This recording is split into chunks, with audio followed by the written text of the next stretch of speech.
Alola trainers, welcome back to another video on the PoTown Store YouTube channel. My name is ZapdosTCG and today we're going to be checking out the top 10 best cards to look forward to in Evolving Skies.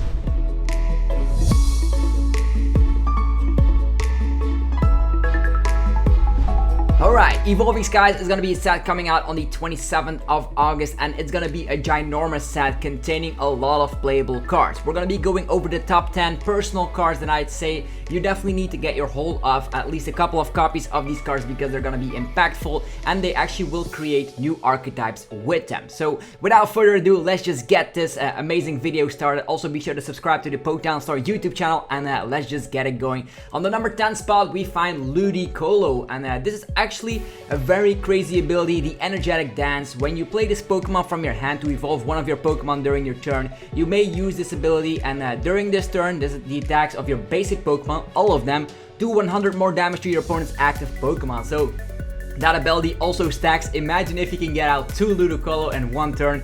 That's gonna be ginormous because you're gonna be able to slap 200 more damage. The reason why I put it on the number 10 spot is just because I actually play tested a lot with Evolving Skies already, and with of course pairing this with Zacian. Zacian is back, a top deck in the town, just because of the fact that Zacian already slaps 230 damage as it is, which is a lot.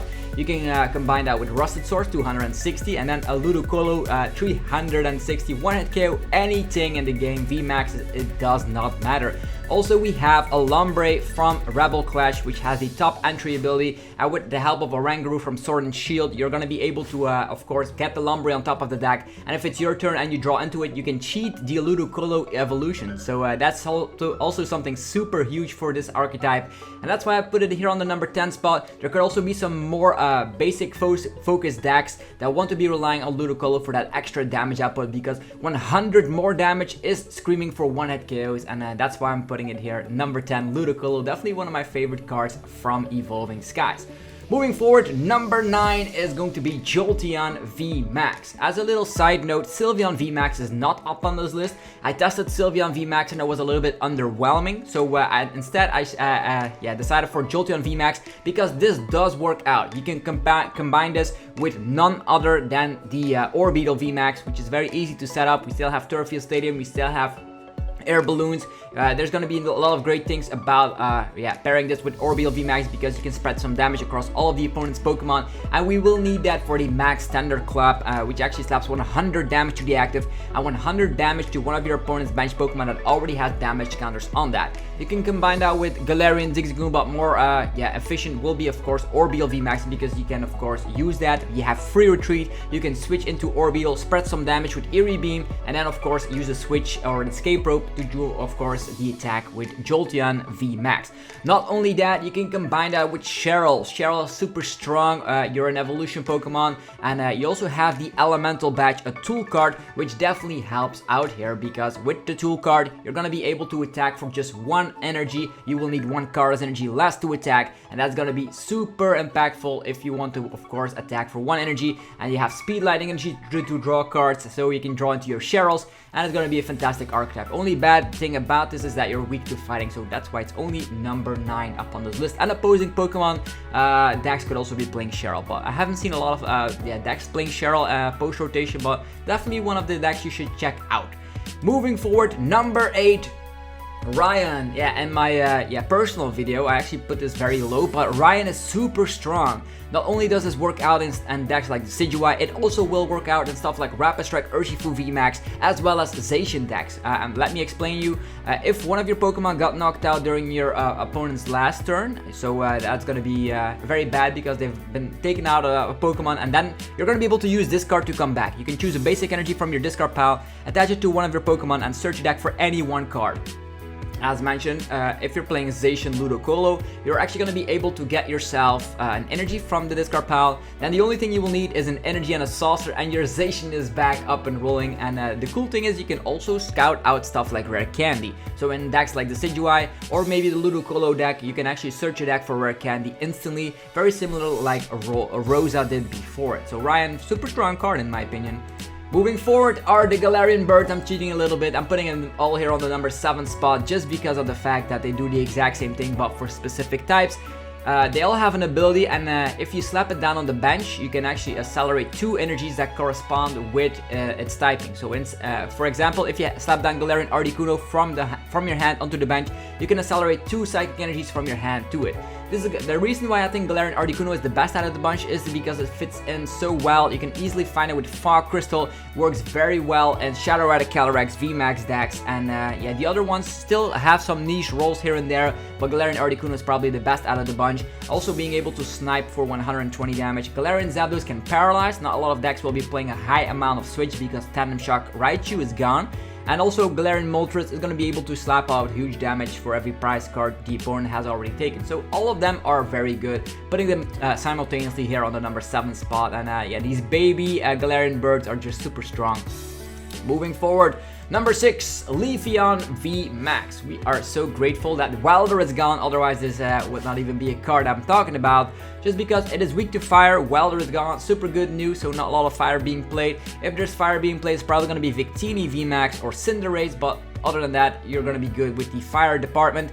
We also have, of course, Grass Knot, and the Leafeon V is able to accelerate energies to one of the Pokemon in play if you end your turn. So if you go first, you have consistency with energy acceleration straight from the deck thanks to that ability. You have Grass Knot, which slaps 60 damage for every energy in the opponent's retreat cost. Combine that with Galar Mine and you're doing some significant damage output for 2 energies. Very similar to Eternatus VMAX in that regard. And yeah, the more retreat cost the opponent has, the more damage you are dealing. So if there's ever a top tier deck that has like a 4 retreat cost, say goodbye, because as soon as you have 6 retreat cost and the opponent's retreat cost, you're actually slapping 360 damage, which one hit KOs any VMAX in town. So yeah, Galar Mine is your best friend. If there's ever a card coming out that has an ability saying like your opponent's active has now an extra retreat cost, for instance a reprint of something like Absol from Team Up, that could be very huge for this archetype, but for now it's a very consistent 2-shot deck, which is also not too bad. And also you hit weakness against Galarian Moltres V and stuff, and also against Umbreon, so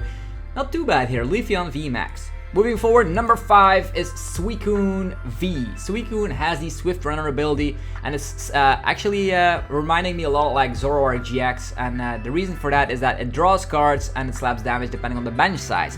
Once during our turn, if this is in the active spot, we can draw a card. This can be very impactful just because this stacks. If you have a lot of escape ropes and switches, and you have an army of Suicunes, you can just draw a card, air balloon retreat, draw a card. That's how it is, right? You can play a pure Suicune deck, and the Blizzard Rondo attack also slaps 20 damage plus 20 more for each bench Pokemon, both yours and your opponent. So capping out at 220. Yeah, that's very, very good, because in this format, there's going to be a lot of Sobbles on the bench, and yeah, maybe... yeah, and other scenarios, a lot of Flaffies and whatever. So the benches will be filled up with a lot of Pokemon. So this is going to be a good card for sure. I like it. This is a 2-price Pokemon, 2-shotting VMAXs, so a little bit on the up trade, and you also have consistency. You can also combine this with Ice Rider Calyrex VMAX in that specific deck. Number 4, Medicham V. I'm a huge fan of Medicham V, and let me tell you, this is going to be impactful in any Rapid Strike Urshifu VMAX deck. Just because it can attack for a Rapid Strike energy. You can put 2 damage counters on one of your opponent's Pokemon, and if yeah, your opponent's Pokemon is knocked out by that damage, at the end of your turn, you can take another turn. So taking another turn in TCG is huge. Not only you're taking a KO, and yet it's back to your turn, so you can have checkmate scenarios, and that's what I love. And you can also not loop this. If you use Yoga Loop during your last turn, you cannot use it with any other Medicham, so it's like a game-winning scenario attack. And you can also stack up some damage counters with Quick Shooting Inteleon from Chilling Reign. So you use G-Max Rapid Flow, some pings here and there with Inteleon, and then finish the job with Medicham, followed it up by your turn again, attachment, Bossasaurus, Gale Trust on a Crobat V. I've seen a lot of things happening with Medicham V, and I'm a huge fan, so I'm putting it on the number 4 spot. Number 3, Rayquaza V Max. I know Rayquaza hasn't performed too well in Japan, but let me tell you, I'm not only putting it here just because of its raw damage output, its ability is also very strong. Dragon Pokemon are back in the game, they have 0 weakness, super duper good, and you also have, of course, the capability of discarding your hand and drawing 3 cards. This also stacks. If you have an army of Rayquazas out, let's say you have 3 of them out, discard your hand, draw 3 cards, discard your hand, draw 3 cards, discard your hand, draw 3 cards. Oh, here's the Bossasaurus for game. That's how it will go. So consistency it has going all around. It's a little bit scary if you have to discard all of your resources. Maybe running a Palpat and Ordinary Rod is definitely not a luxury here, because you discard a lot of cards. If you do that, you don't always have to use the ability, and it is here for its max burst attack, 20 damage, discard any number of fire and lightning energies attached to this Pokemon, and this attack does 80 more damage for every energy discarded in that way. So in theory, if you have a fire energy and 3 lightning energies attached, that's 4 energies in total, you're going to be able to one-hit KO anything in the game, because that's gonna be 340 damage. Not even Eternatus VMAX can stand up to that damage output. You might think, how do we get the energies onto the Rayquaza VMAX?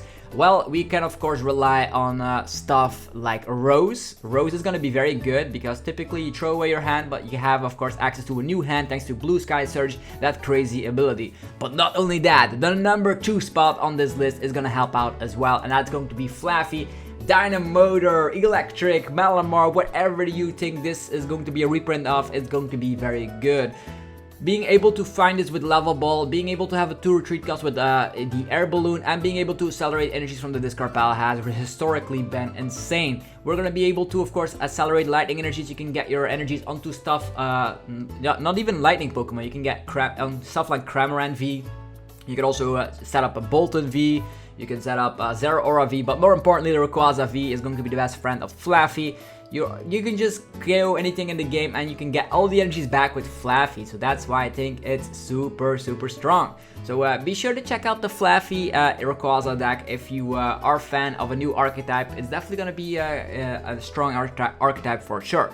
And then the number 1 spot going to Umbreon VMAX Single Strike. So with Single Strike you have all the benefits. You can use Houndoom. You can of course use other things necessary like the Darkness Tower, the Tower of Darkness, so you can draw some more cards. So you have the Single Strike benefits, but not only that, Dark Signal is an exact reprint of the old school Umbreon EX, or maybe even more recent, the Lycanroc with Bloodthirsty Eyes from Guardians Rising, that saw a huge amount of play. And this is going to be, if you evolve into Umbreon VMAX, you can use Bossasaurus as an ability. How busted is that? As we learned with the Pokemon trading card game, is that gusting is super strong, and yeah, if you can use it with an ability, that's gonna be fantastic. You can of course pair this with a lot of archetypes. You can pair this with Victini VMAX, so you instantly have the gusting capabilities. You can combine this with none other than the Eternatus VMAX deck, and that means you no longer need, don't have balls for game. Well, you can go for Crobat V, followed it up by Research. Oh, here's an Umbreon VMAX, you gust, and then Dread End with Eternatus VMAX. It's gonna be strong, so I'm putting it here on the number 1 spot. Be sure to let me know what your favorite card is of Evolving Skies. I've listed my top 10. If your top 10 is a little bit different, if I excluded some cards, be sure to let me know in the comment section why you think a specific card should be on the list, and yeah, be sure to let me know your list as well. Be sure to subscribe to the PoTown Store YouTube channel. I'll be featured here more, and if you want to see more in-depth content from myself, be sure to check out my channel, youtube.com/ZapdosTCG. Anyhow, I wish you all a very fantastic rest of your day. Hopefully you guys enjoyed the Evolving Skies top 10. If you did enjoy, be sure to let me know by destroying the hell out of this like button, and sharing it with your friends and family is definitely appreciated. Anyhow, I'll see you guys in another video very shortly. Yeah, thank you guys again for watching, and till next time, peace.